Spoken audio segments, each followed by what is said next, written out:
কবতাক্ষ রীতিকথা। এই সেই নদী, নাম যার কবতাক্ষ।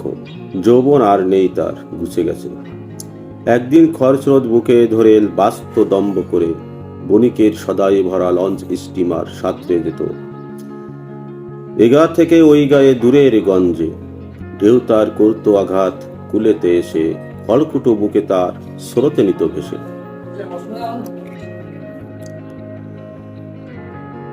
কলকাতা থেকে রূপসা, চট্টগ্রাম, বরিশাল, যশোর নৌপথে চলাচল মানুষের চড়ে লঞ্চ স্টিমার। নোঙ্গর করতেন মাঝি পথে মধ্যে এসে, কবতাক্ষ তীর ঘেঁষে রাড়ুলির স্টিমার ঘাটে। গড়ে উঠেছিল সেটা ছোট একখানা হাট, দেশি ভিনদেশি ভিড়ে সেটা ছিল জমজমাট। কবতাক্ষ তীরে রাড়ুলির স্টিমার ঘাট, দেশি ভিনদেশির ভিড়ে ছিল জমজমাট। বিজ্ঞানীর বিজ্ঞানী সেই আচার্য পরশুচন্দ্রের বাড়ি তীর ঘেঁষে, সাধারণের ভিড়ে তিনি সার পিসিরায় থাকতেন মিশে। কবতাক্ষ তীরে রাড়ুলির সেই স্টিমার ঘাটে।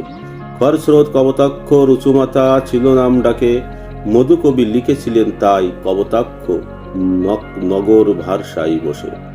বিলেত যেতেন লোকে কবতাক্ষে আসতেন বিলেত থেকে, কবতাক্ষর বুকে ভেসে আচার্য বিজ্ঞানীর সাক্ষাৎ পেতে।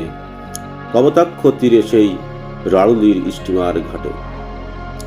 দম্ভতার গেছে গুছে বুকে পলি জমে, কবতাক্ষর লাগিয়া আজ দুঃখ জাগে মনে। ভাসে না বুকে তার আর লঞ্চ স্টিমার, মাঝপথে করেন না মাঝি নোঙ্গর আর।